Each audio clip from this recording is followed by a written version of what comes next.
Sir sir, इतनी तेज बारिश में हम में से कोई भी नहीं जा सकता है। आपने बहुत दिनों से कहानी नहीं सुनाई है, एक भूत की कहानी सुनाइए ना सर। हाँ सर, सुनाइए ना सर। भूत की कहानी? तुम लोग तो आज के डिजिटल युग के बच्चे हो, वैसी कहानी सुनकर तुम लोगों को हंसी आएगी। नहीं सर, हंसेंगे नहीं। सर आज भूत की कहानी सुनानी ही पड़ेगी, सुनाइए ना सर। ठीक है। उस दिन भी ऐसे ही रात में तेज बारिश हो रही थी।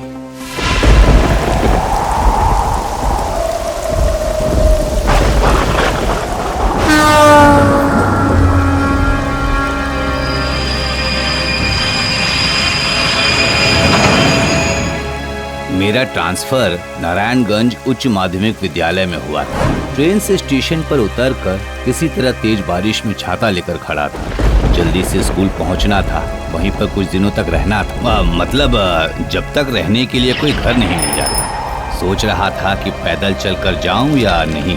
ठीक उसी वक्त एक रिक्शा आकर खड़ा हो गया। जाना है क्या? जाना तो है। तुम्हें क्या पता है नारायणगंज उच्च माध्यमिक विद्यालय कहाँ है? हाँ, बिल्कुल जानता हूँ। आइए, जल्दी से बैठ जाइए।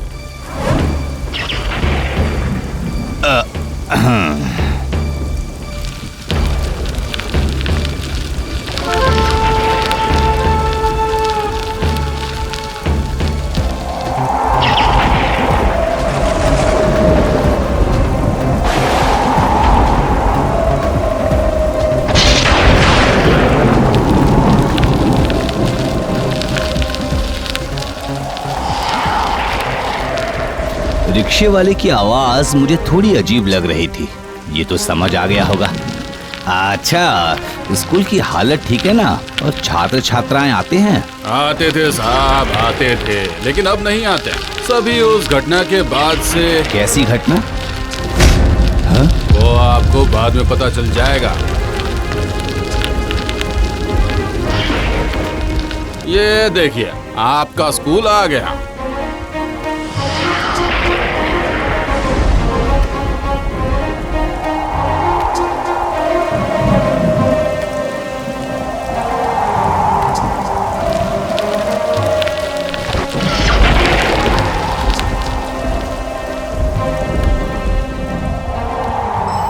स्कूल के दूसरी मंजिल पर जाकर समझ आया कि रात में रहने की कोई व्यवस्था नहीं है। खिड़की का एक पल्ला भी टूटा हुआ था।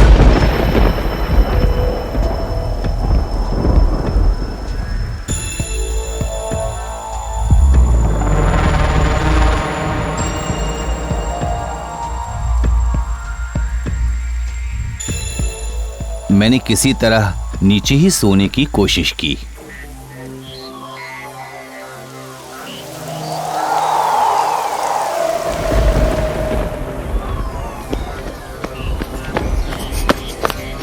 मुझे अचानक किसी की आवाज सुनाई दी, जैसे कोई बाहर कॉरिडोर में भाग रहा था।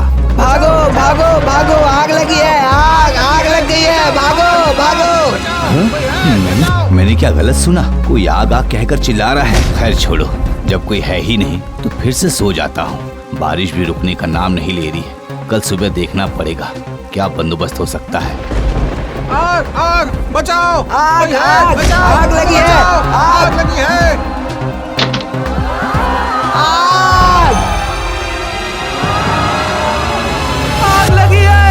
बचाओ बचाओ बचाओ, आग मुझे बचाओ।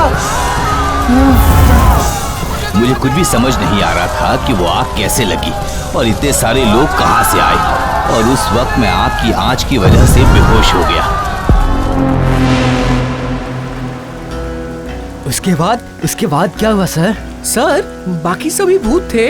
क्या आपने उस रिक्शे वाले को भी उन जले हुए लोगों के बीच में देखा था? हाँ, देखा था, लेकिन वहाँ नहीं। अगले दिन सुबह मैं स्कूल से थोड़ी दूरी पर हरि प्रसाद की चाय की दुकान पर। मैं जब बेहोश हुआ था, उसने ही मुझे बचाया। ओ, इसका मतलब वो भूत नहीं थे? नहीं बेटा, वो उस स्कूल का पियून था। इसी तरह एक दिन तेज मूसलाधार बारिश में शॉर्ट सर्किट होने की वजह से स्कूल में आग लग जाती है।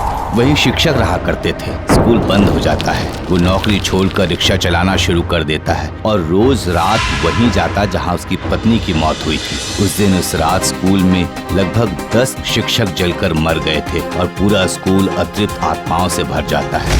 मैं अगले दिन स्वस्थ होकर कोलकाता वापस आ जाता हूँ। जलकर मरे हुए शिक्षकों के घर का पता लगाकर उनके परिजनों को उनके बारे में बताता हूँ। फिर उन लोगों ने उनका अंतिम संस्कार भी किया। इसका मतलब वो स्कूल सच में था ही नहीं, है ना? था, लेकिन सूर्यास्त के बाद वहाँ कोई भी नहीं जाता था। हर रोज उन अतृप्त आत्माओं की इच्छा से वो मार्मिक अग्निकांड वाली घटना पुनः घटित हुआ करती थी। क्यों? अतृप्त आत्माओं की वैसी इच्छा क्यों थी? उन्हें ऐसा लगता था कि शायद वो लोग इस बार वो अग्निकांड रोक लेंगे, आग से बचकर अपनी जान बचा लेंगे। ऐसा नहीं होता है। बीते हुए समय को बदला नहीं जा सकता है। स्कूल का क्या हुआ सर? स्कूल भी किसी तरह चल रहा था। जिस स्कूल में रात के समय भूत घुमा करते थे, वहाँ सुबह में जाकर पढ़ने की हिम्मत बहुत कम लोगों में थी। उनका श्राद्ध करके और गया में पिंडदान करने के बाद उनका स्कूल में आना बंद हो गया। लेकिन अतृप्त आत्मा अब नहीं है, ये समझाने के लिए मैं उसी स्कूल में रहता था। लगभग 1 साल के बाद सभी वापस से स्वाभाविक तौर पर स्कूल आना शुरू हुए।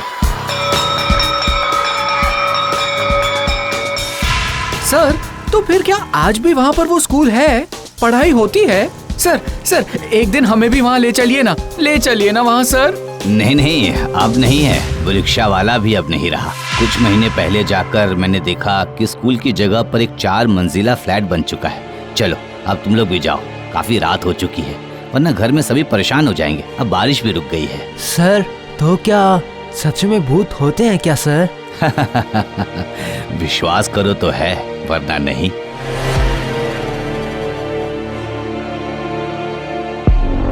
साहब, आपने कहानी का अंत तो नहीं सुनाया? क्या बताता? जिस बदमाश ने मुझे भूत के पास अकेला छोड़ दिया, वो अब मेरे साथ ही रहता है। साहब, आप अभी भी मुझे वो एक ही बात कहिएगा।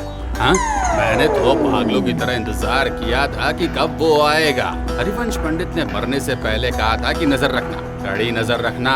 जिसके बाएं हाथों में 6 उंगली हो उसे देखना, पहचान जाना, तभी सभी का उद्धार होगा। याद है ना साहब? बिल्कुल याद है। ओह,